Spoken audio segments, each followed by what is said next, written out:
औज़ु बिल्लाहि मिनश्शैतानिर्रजीम बिस्मिल्लाहिर्रहमानिर्रहीम। Dear students, अस्सलामु अलैकुम। क्लास 9th का लेक्चर नंबर 47 है बेटा। इस लेक्चर के अंदर हमने चैप्टर नंबर 16 के थ्योरम्स को स्टार्ट करना है। प्रीवियस लेक्चर में हमारे पास लास्ट डेफिनेशन थी एल्टीट्यूड और हाइट ऑफ अ पैरेललोग्राम। इस लेक्चर में हमने सबसे पहले एक डेफिनेशन को डिस्कस करना है और वो डेफिनेशन है एल्टीट्यूड और हाइट ऑफ अ ट्रायंगल। और उसके बाद हम इस लेक्चर के अंदर चैप्टर नंबर 16 का थ्योरम नंबर 1 डिस्कस करेंगे। एल्टीट्यूड और हाइट ऑफ अ ट्रायंगल की डेफिनेशन क्या होती है बेटा? अगर हमारे पास कोई भी एक ट्रायंगल हो, अगर हम उस ट्रायंगल की 3 साइड्स में से किसी भी एक साइड को उसकी बेस कंसीडर कर लें, तो उस बेस के अपोजिट वर्टेक्स से जो परपेंडिकुलर होगा वो परपेंडिकुलर क्या कहलाएगा? एल्टीट्यूड और height of a parallelogram. Definition को देखिएगा, वो कहता है if one side of a triangle, अगर ट्रायंगल की एक साइड को is taken as the base, हम क्या कर लें? बेस कंसीडर कर लें। The perpendicular to that side, उस साइड पर perpendicular from the opposite vertex, उस साइड के अपोजिट वर्टेक्स से जो परपेंडिकुलर उस साइड पर आएगा इज कॉल्ड एल्टीट्यूड और height of a triangle. Definition को मैं दोबारा रिपीट कर रहा हूं। अगर हमारे पास ट्रायंगल की तीनों साइड में से किसी भी एक साइड को एज अ बेस कंसीडर कर लें, तो उस साइड के अपोजिट वर्टेक्स से उस साइड पर जो परपेंडिकुलर आएगा वो क्या कहलाएगा? एल्टीट्यूड और height of a parallelogram. Definition यहां पर मैंने आपको डिस्कस करके बता दिया। हमारे पास एक ट्रायंगल है ABC। अब इस ट्रायंगल के अंदर जो साइड BC है उसको हमने बेस कंसीडर कर लिया। अब इस साइड BC के अपोजिट वर्टेक्स क्या है? A। मैंने वर्टेक्स A से एक परपेंडिकुलर ड्रा किया साइड BC पर, और वो परपेंडिकुलर क्या है? AL। तो ये जो AL होगा ये क्या कहलाएगा? एल्टीट्यूड और height of a parallelogram. In triangle ABC, let BC is base. Triangle ABC के अंदर हमने कंसीडर किया कि जो BC है वो क्या है? बेस है। देन फिर परपेंडिकुलर AL, तो AL जो परपेंडिकुलर है फ्रॉम द अपोजिट वर्टेक्स से, कहां से? इस साइड B के अपोजिट वर्टेक्स A से, इज कॉल्ड एल्टीट्यूड और हाइट ऑफ अ ट्रायंगल। तो ये क्या कहलाएगा? एल्टीट्यूड और हाइट ऑफ अ ट्रायंगल कहलाएगा। उसके बाद हमारे पास एक इंपॉर्टेंट रिजल्ट है बेटा। मैंने लास्ट लेक्चर में भी बताया था ये दोनों डेफिनेशंस इंपॉर्टेंट है, एल्टीट्यूड और height of a parallelogram and altitude और हाइट ऑफ अ ट्रायंगल। इन दोनों डेफिनेशंस में से पेपर वाला एक डेफिनेशन आपके पास बोर्ड के पेपर में शॉर्ट क्वेश्चन के तौर पर वो पूछता है। उसके बाद हमारे पास एक इंपॉर्टेंट रिजल्ट है, ये चीज MCQs में पूछी जा सकती है जो अब हम डिस्कस करने लगे हैं। बेटा अगर हम किसी भी पैरेललोग्राम का डायगोनल ड्रा करें तो वो डायगोनल जो है वो इस पैरेललोग्राम को 2 कॉन्ग्रुएंट ट्रायंगल्स में डिवाइड कर देता है। फॉर एग्जांपल मैं यहां पर एग्जांपल दे रहा हूं कि मेरे पास ये एक पैरेललोग्राम है ABCD। इस पैरेललोग्राम के अंदर मैंने ये एक डायगोनल ड्रा किया AC। अब मैंने जब ये डायगोनल ड्रा कर दिया है तो इसके अंदर 2 ट्रायंगल्स बन गई हैं। एक ट्रायंगल क्या है? ADC, और दूसरी ट्रायंगल हमारे पास क्या है बेटा? AB और C। अब ये दोनों ट्रायंगल्स कॉन्ग्रुएंट होंगी। अगर 2 ट्रायंगल्स कॉन्ग्रुएंट हैं तो उनका एरिया भी इक्वल होगा।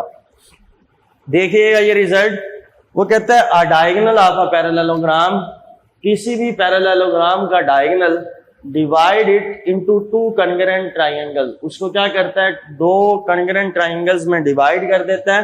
एंड और हेंस ऑफ इक्वल एरिया, और उनका एरिया भी क्या होगा, इक्वल होगा।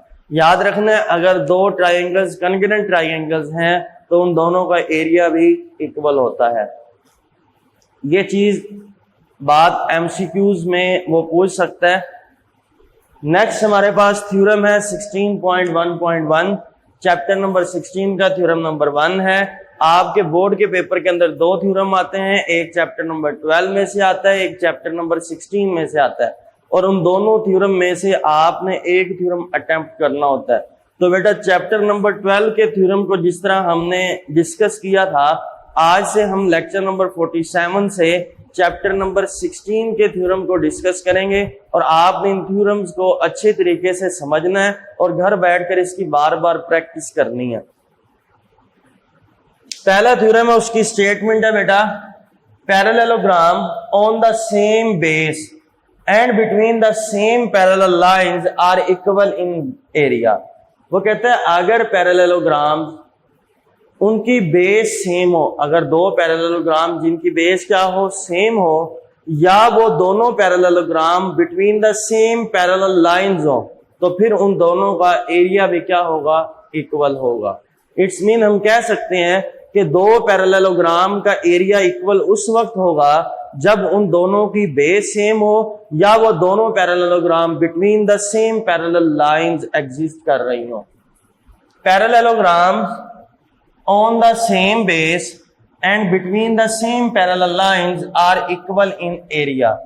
वो कहता है parallelograms on the same base, उनकी बेस सेम हो, and और between the same parallel lines, और सेम पैरेलल लाइंस के दरमियान में हो, are equal in area, उनका एरिया क्या होगा, इक्वल होगा। गिवन बेटा हमारे पास दो पैरेललोग्राम्स हैं A B C D and A B E F.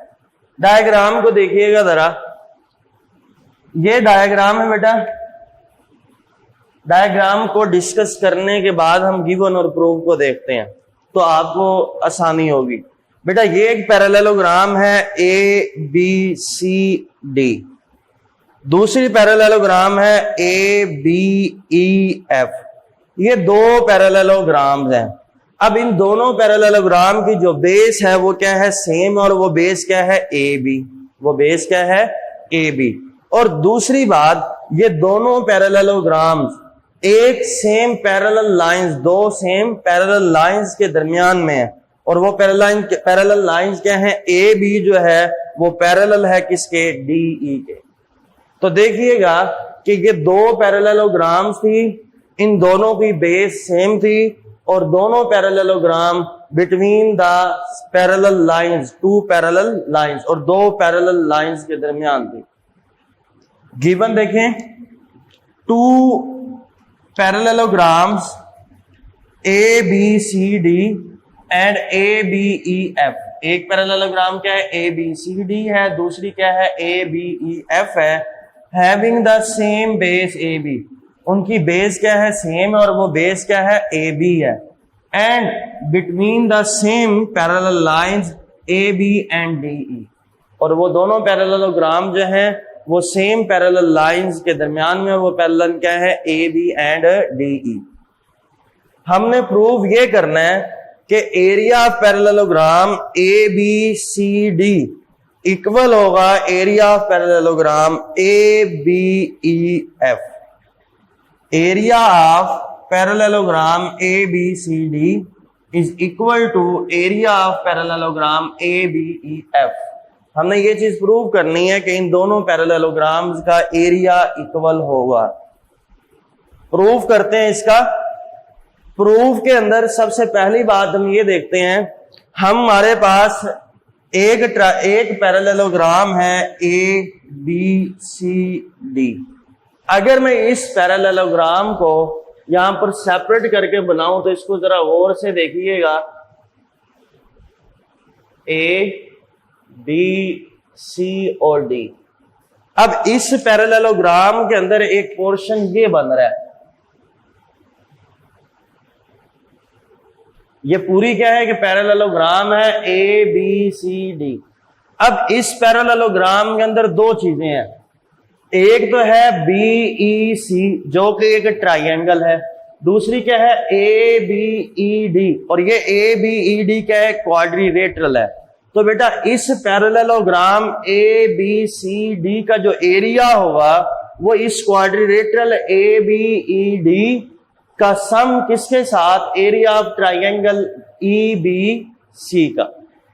तो यहां पर मैंने लिखा area of parallelogram A B C D is equal to area of quadrilateral A B E D plus area of triangle C B ई।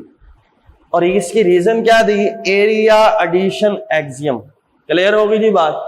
इसी तरीके से अगर आप दूसरी पैरेललोग्राम को देखें, और वो पैरेललोग्राम है आपके पास ए बी